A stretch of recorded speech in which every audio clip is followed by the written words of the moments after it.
Hello everyone, zoology BSc first year की इस classes में आप सभी का स्वागत है। हम लोग paramecium type study साइकॉन type study पढ़ रहे थे। इसमें से कुछ पोर्शन हमने डिस्कस कर लिया था। आज हम लोग कंटिन्यू करेंगे इससे आगे का पार्ट। ये सारी चीज़ें हम पढ़ चुके थे।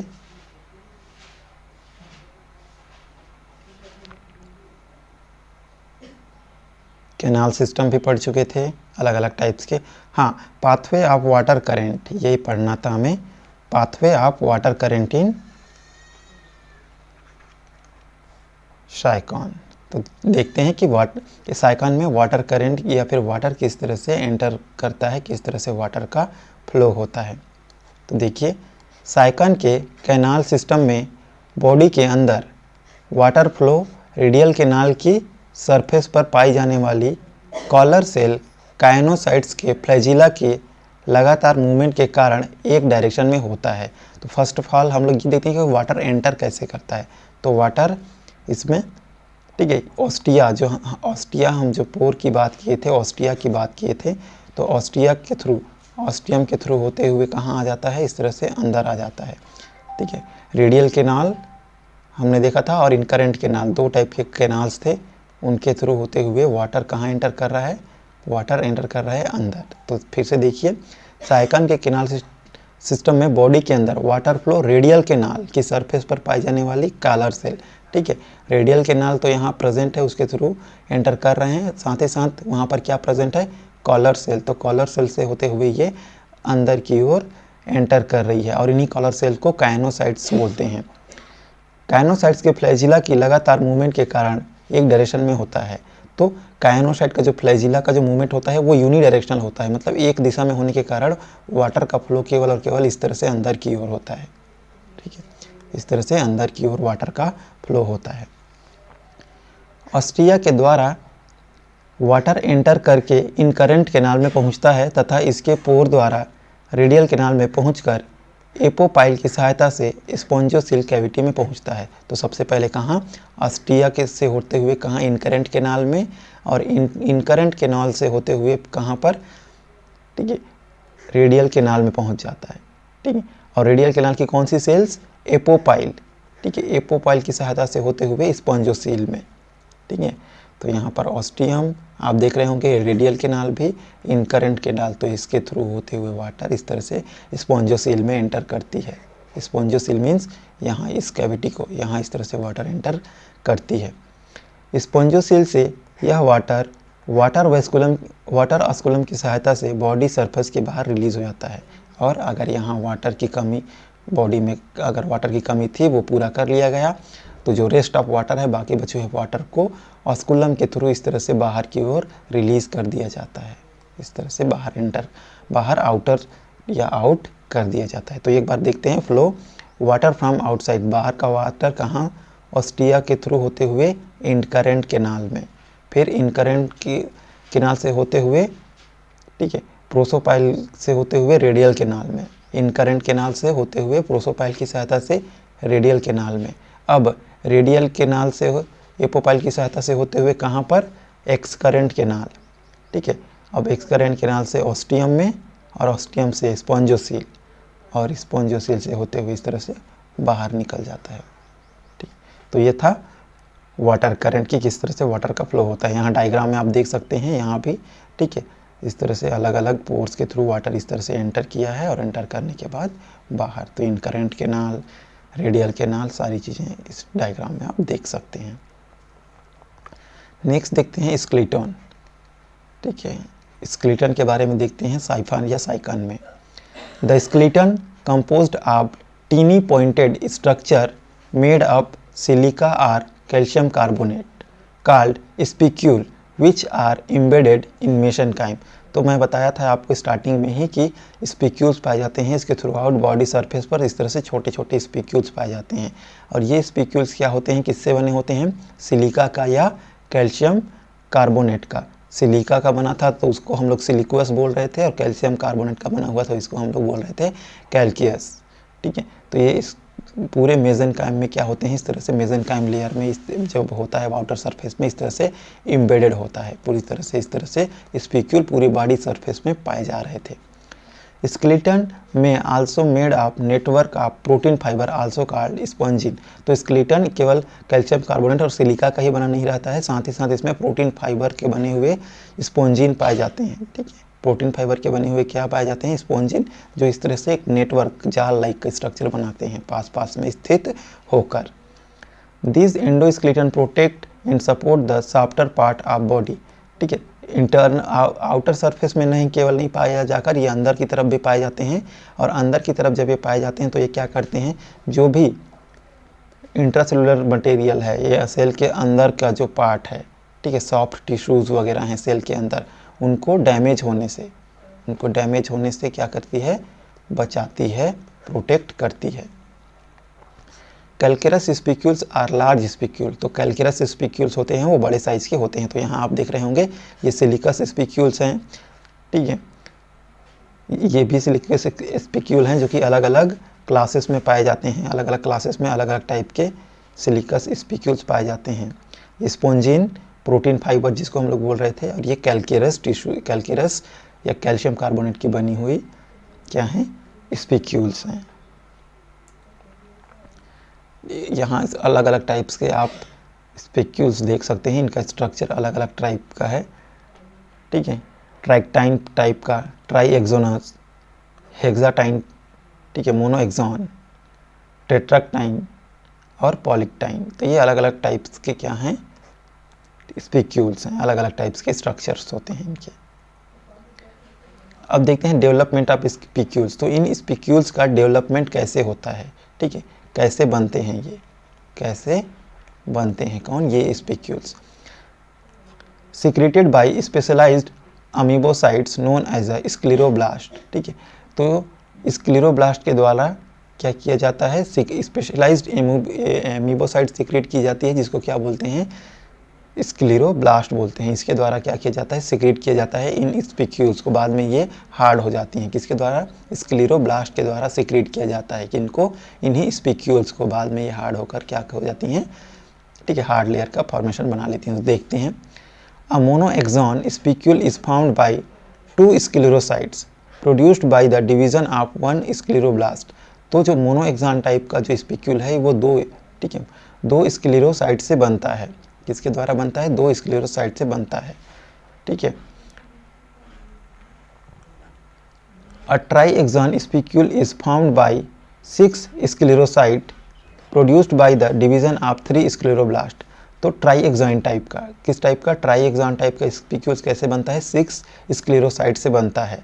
ठीक है, ये 3 स्क्लेरोब्लास्ट हैं, ये आपस में जब क्या करते हैं, डिवाइड करते हैं, तो कितने बनेंगे, 1 2 3 4 5 एंड 6। ठीक है, 6 इस टाइप का क्या बनते हैं, ट्राईएक्सॉन टाइप का, ट्राईएक्सॉन टाइप का क्या बनते हैं, स्पिक्यूल्स का फॉर्मेशन होता है। और मोनोएक्सॉन टाइप का, तो 1 स्क्लेरोब्लास्ट क्या होता है, जब डिवाइड करता है तब तो इस तरह से स्पिक्यूल्स, 2 स्पिक्यूल्स बनते हैं। तो यहाँ आप देख रहे होंगे स्पिक्यूल्स का फॉर्मेशन। तो स्क्लेरोब्लास्ट सेल्स क्या कर रही हैं, सबसे पहले सिक्रीट कर रही हैं इन्हीं स्पिक्यूल्स को।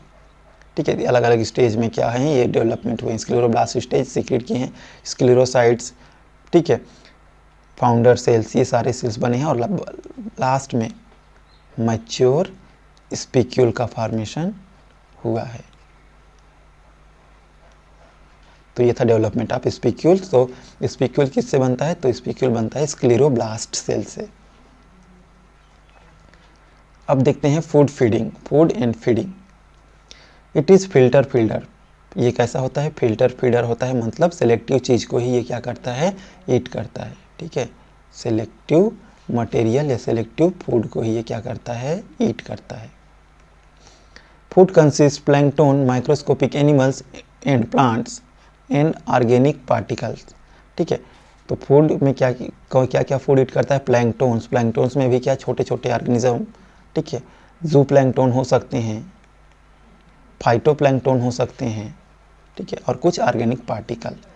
दे get food by circulation of water which enter through ostia to the spongocoel. और फूड कैसे मिलते हैं, तो सपोज ये क्या है, इस तरह से ये क्या है, ये एक साइकॉन है, तो उस जो पोर होते हैं उसके थ्रू क्या करता है, वाटर एंटर करता है, ठीक है। तो इसी वाटर के साथ साथ क्या फूड पार्टिकल भी क्या करते हैं, फूड पार्टिकल एंटर करते हैं, और यहाँ पर डाइजेशन होता है फूड पार्टिकल का। उसके बाद इसको ऑस्कुलम के थ्रू यहाँ एक पोर पाया जाता है जिसको हम लोग बोलते हैं ऑस्कुलम, इसके थ्रू क्या किया जाता है, आउट कर दिया जाता है, सीक्रेट आउट कर दिया जाता है। Opening are connected by series of canal which are lined by canocytes, the flagellated collar cell that maintain current and filter of food particle।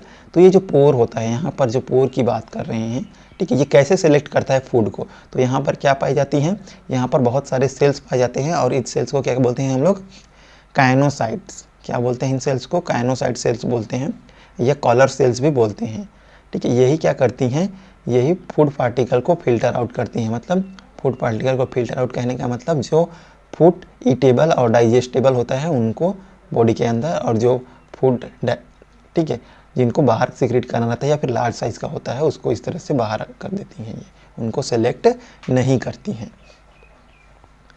The choanocytes collar consist microvilli joined together by delicate microfibril which filter out tiny food particle। तो यहाँ पर क्या पाया जाता है, इस तरह से विलाई पाए जाते हैं। विलाई मीन्स इस तरह से लेयर पाया जाता है, इस तरह का लेयर। एक मिनट में यहाँ ड्रा कर रहा हूँ ऊपर, ठीक, जैसे हमारे इंटेस्टाइन में भी क्या पाए जाते हैं, विलाई, तो यहाँ पर भी इस तरह से विलाई पाए जाते हैं। विलाई मीन्स जो स्मॉल फूड पार्टिकल होते हैं इस तरह से एंटर करते हैं, इनको इस तरह से एंटर होने देते हैं, लेकिन जो लार्ज फूड पार्टिकल होते हैं बहुत लार्ज, वो यहाँ पर फंस जाते हैं और इनको बाहर, ठीक है, सेलेक्ट आउट कर दिया जाता है।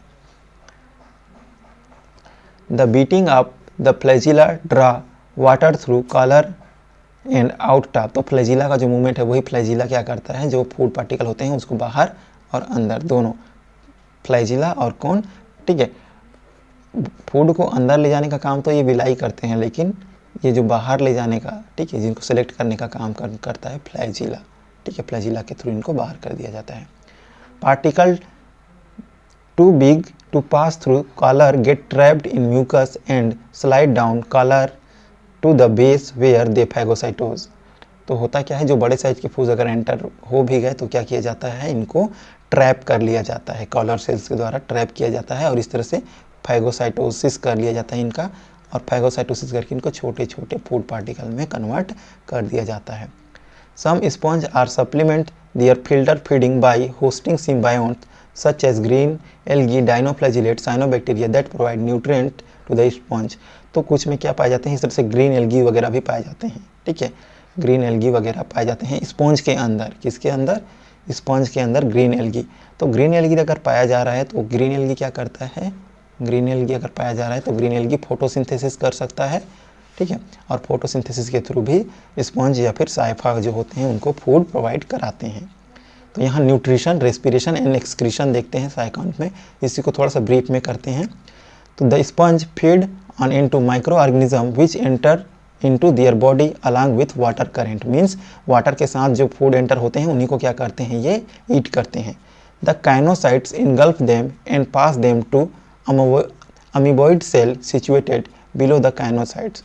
तो काइनोसाइट इन्हीं को क्या करते हैं, फैगोसाइटोस करके, मतलब मीन्स छोटे छोटे इसको कर देते हैं, इन्हीं फूड को चॉप कर देते हैं इस तरह से, जैसे हम दांत से क्या करते हैं, फूड को छोटे छोटे, इसी तरह से इसमें काइनोसाइट्स होते हैं जो इसको स्मॉल पार्टिकल में कन्वर्ट कर देते हैं। The digestion takes place inside the amoeboid cell and assimilated products are conveyed to the various parts. तो डाइजेशन कहाँ पर, यहाँ पर जो अमीबॉइड सेल्स प्रेजेंट होते हैं कैविटीज़ में, उन्हीं के द्वारा क्या किया जाता है, डाइजेस्ट किया जाता है, और डाइजेस्ट करके जो न्यूट्रिएंट्स होते हैं उनको सारे बॉडी पार्ट्स में ट्रांसफ़र किया जाता है, ठीक है, पूरे बॉडी सरफेस में जो भी न्यूट्रिएंट्स हैं या फूड मटेरियल्स है उनको पहुंचा दिया जाता है। दस the nutrition is holozoic and digestion is intracellular. ठीक है, न्यूट्रिशन इस तरह से किस प्रकार का, होलोजोइक टाइप का न्यूट्रिशन पाया जाता है, डाइजेशन इंट्रासेलुलर टाइप से होता है। A process comparable that protozoa, तो प्रोटोजोआ की तरह भी इसमें ये जो डाइजेशन और जो फूड ईटिंग का न्यूट्रिशन का प्रोसेस है वो पाया जाता है। Some amoeboid cell often contain chlorophyll or green pigment and carry out autotrophic nutrition like green plant. तो ये मैं बताया था कि कुछ अमीबा में या फिर कुछ स्पॉन्ज में क्या पाए जाते हैं, ग्रीन एल्गी पाए जाते हैं, और ग्रीन एल्गी पाए जाते हैं, इसलिए ये ग्रीन एल्गी क्या करते हैं, फोटोसिंथेसिस के थ्रू ऑटोट्रॉपिक न्यूट्रिशन करते हैं।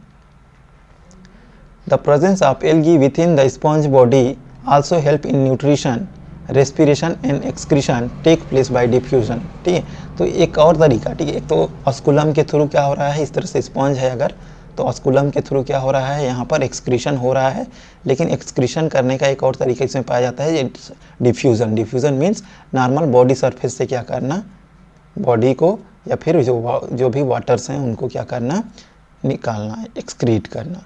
The contractile vacuoles are recorded in amoeboid cells of fresh water sponge which probably play important role in osmoregulation and excretion.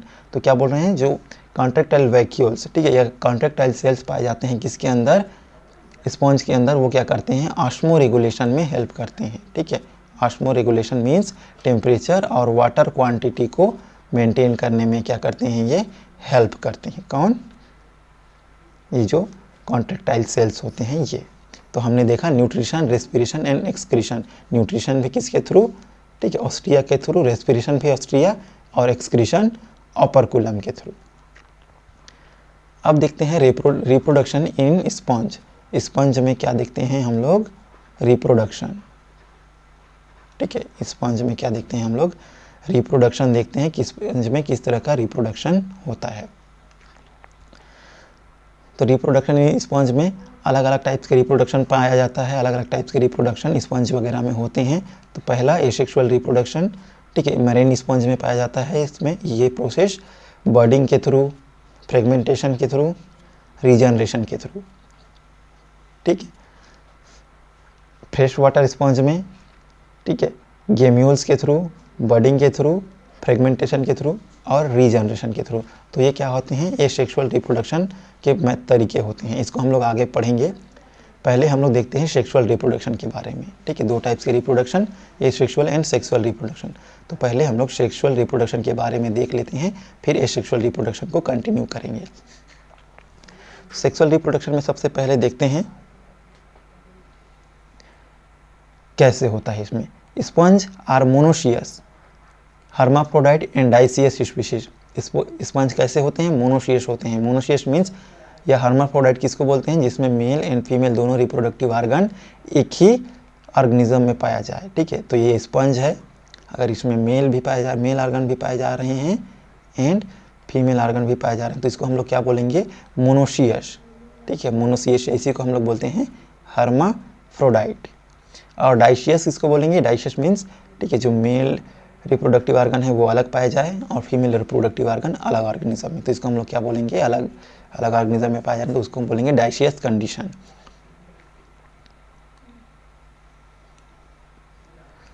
Sperm and ova are derived from archaeocyte which undergo gametogenesis. तो archaeocyte से, ठीक, क्या generate होते हैं, archaeocyte से sperm generate होता है and ओवा जनरेट होता है।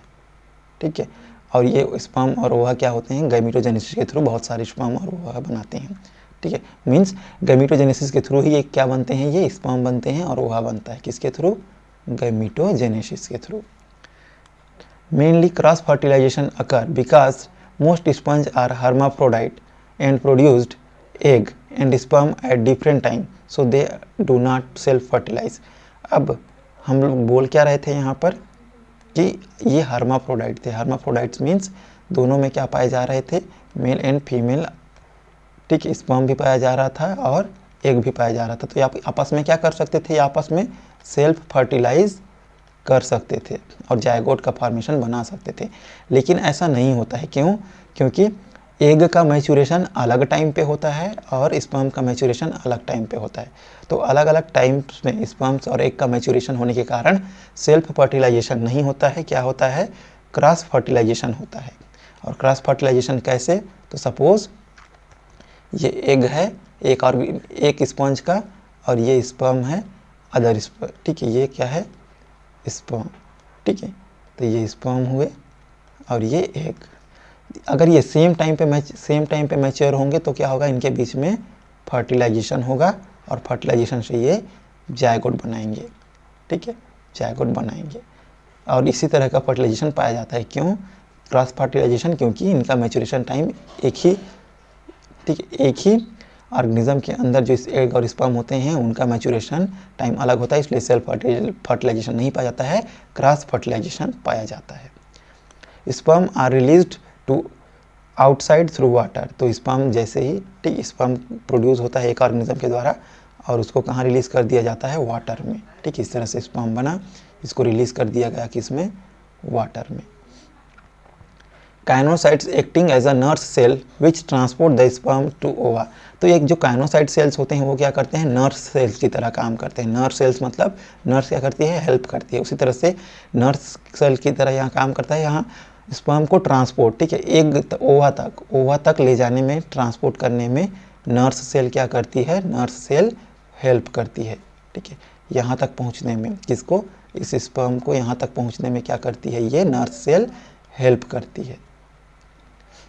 Development take place within the maternal sponge, तो इनका डेवलपमेंट कहाँ होता है, इन सभी का ओवा का मैटरनल स्पॉन्ज सेल में क्या होता है, या फिर मैटरनल स्पॉन्ज में इनका डेवलपमेंट होता है और बाद में ये फ्यूज़ हो जाते हैं और फ्यूज़ होकर इस तरह से जायगोट बनता है और यही जायगोट बाद में डिवाइड करके फिर स्पॉन्ज का फॉर्मेशन कर लेता है। दो टाइप के लार्वा बनते हैं, ठीक है, एम्फीब्लास्टुला एंड पेरेन्काइमुला। कितने टाइप के लार्वा बनते हैं, दो टाइप के लार्वा, एम्फीब्लास्टुला और पेरेन्काइमुला।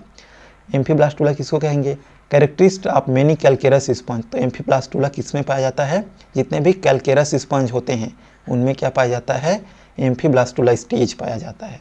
और पेरेन्काइमुला स्टेज या फिर parenchymula larva characteristics of some calcareous sponge, जैसे कि हेक्सानेक्टिनिला और डेस्मोस्पोंजिए, इन सभी में क्या पाया जाता है, पेरेन्काइमुला larva.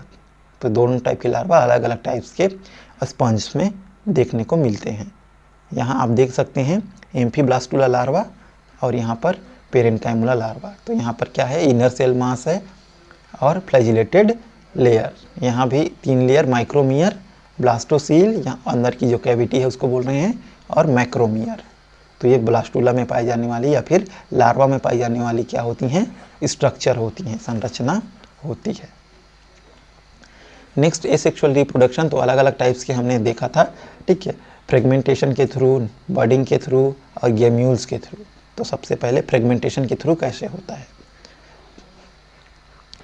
When individual piece of sponge that are free floating in the water column come together to form sponge themselves.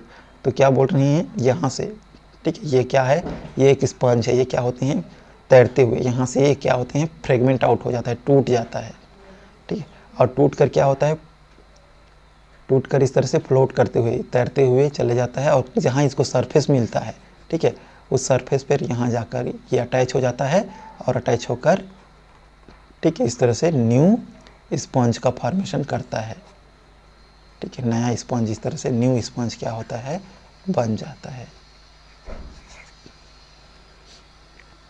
Next देखते हैं बडिंग के थ्रू कैसे होते हैं। बडिंग के थ्रू कैसा होता है, sponge can grow buds that become detached and form sponge themselves. अब कैसा इसमें, ठीक है, तो ये आप बडिंग के थ्रू, यहाँ आप स्पंज देख रहे होंगे, ये स्पंज कैसे करता है, यहाँ लार्ज, ये जब ग्रो करता है इस तरह से साइज में, ठीक है, इस तरह से ग्रो करता है, जैसे ही ग्रो करता है बीच में इस तरह से, ठीक है, बडिंग ग्रोस बन जाते हैं, यहाँ पर इस तरह से कॉन्ट्रिक्शन बन जाता है और यहाँ से ये बर्ड सेपरेट हो जाते हैं, इस तरह से अलग हो गई ये, और ये बर्ड फ्लोट करते हुए, तैरते हुए क्या करते रहते हैं, मूव करते रहते हैं। जहाँ पर इनको क्या मिलता है, सरफेस मिलता है, इस तरह से इस सरफेस से क्या करते हैं, ये चिपक जाते हैं और इस तरह से वहाँ नए स्पंज का फॉर्मेशन कर लेते हैं, नए स्पंज बना लेते हैं। तो ये क्या होगा, ये बर्डिंग के थ्रू बर्ड्स का फॉर्मेशन हो रहा है। यहाँ पर गेम्यूल्स के थ्रू कैसे होते हैं, internal bud surrounded by spongin and spicule that allow sponge to survive in harsh condition. When parent sponge dies, gemmules develop into new sponge when condition are favorable. अब gemmules थोड़ा सा अलग structure है, तो gemmules क्या होता है? gemmules spongin fibre और स्पिक्यूल के द्वारा, स्पॉन्जिन फाइबर और स्पिक्यूल के द्वारा क्या रहता है? घिरा रहता है। इस तरह से आप देख सकते हैं, ठीक है। इस मोनोएक्सॉन स्पिक्यूल्स आप देख रहे होंगे और इस तरह से फाइबर, ठीक है, स्पॉन्जिन फाइबर के द्वारा घिरा रहता है। क्यों घिरा रहता है? क्योंकि ये स्पॉन्जिन और स्पिक्यूल इसको क्या कराते हैं? प्रोटेक्टिव लेयर, ठीक है, प्रोटेक्शन प्रोवाइड कराते हैं, प्रोटेक्शन प्रोवाइड कराते हैं, ताकि ये प्रतिकूल कंडीशन में भी, प्रतिकूल परिस्थिति में भी, मीन्स अनफेवरेबल कंडीशन में भी ये क्या करें? सर्वाइव कर सकें, ठीक है, कि प्रतिकूल परिस्थिति में भी सर्वाइव कर सकें। अब होता क्या है, जब पेरेंट, ठीक है, जब पेरेंट स्पॉन्ज डाई हो जाते हैं, जब पेरेंट स्पॉन्ज का क्या हो जाता है? डेथ हो जाता है, वो डाई कर जाते हैं, तब ये क्या करते हैं? तब ये गेम्यूल्स क्या होते हैं? फेवरेबल कंडीशन पे आने पर नया स्पॉन्ज का फॉर्मेशन कर लेते हैं, ठीक है। ये क्या करते हैं? फेवरेबल कंडीशन जैसे ही आया, ये न्यू स्पॉन्ज का फॉर्मेशन कर लेते हैं, और इस तरह से गेम्यूल्स के द्वारा क्या होता है? ये सेक्सुअल रिप्रोडक्शन देखने को मिलता है।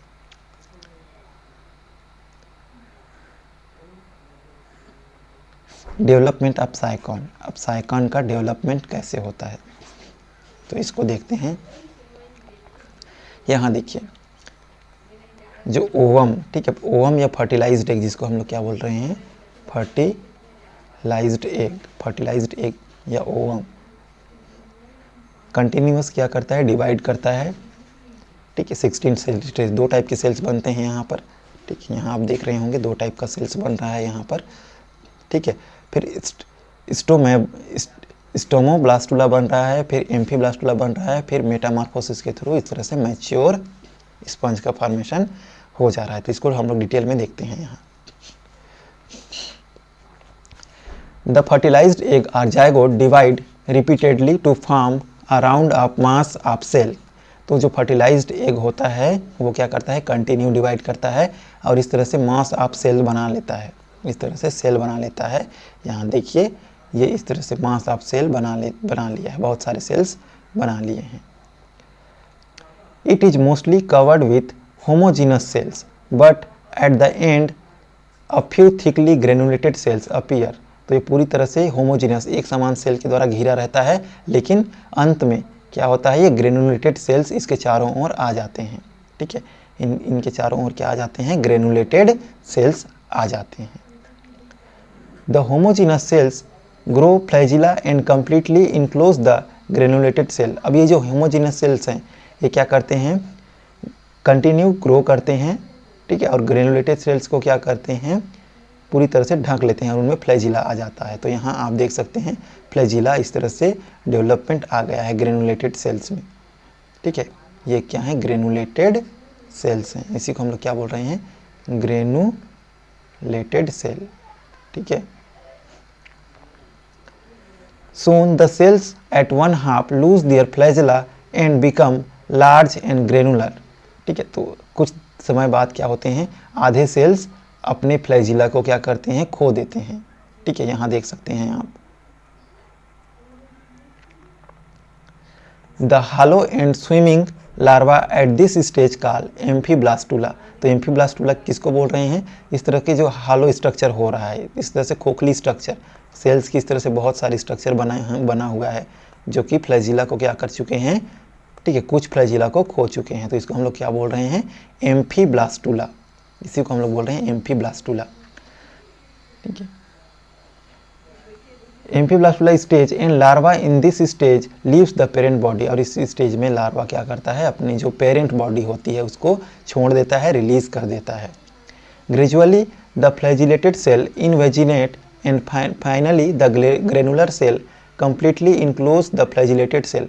अब ये जो फ्लैजिलेटेड सेल क्या होते हैं? धीरे धीरे इनवेजिनेट होते हैं। इनवेजिनेट मतलब इस तरह से मुड़ने लगते हैं, ठीक है, इनवेजिनेट होने लगते हैं। इस तरह से आप देख सकते हैं यहाँ पर इनवेजिनेट होना शुरू हो गए हैं। और जब ये इनवेजिनेट होते हैं तो इस तरह से पूरे के पूरे फ्लैजिलेटेड सेल क्या होते हैं?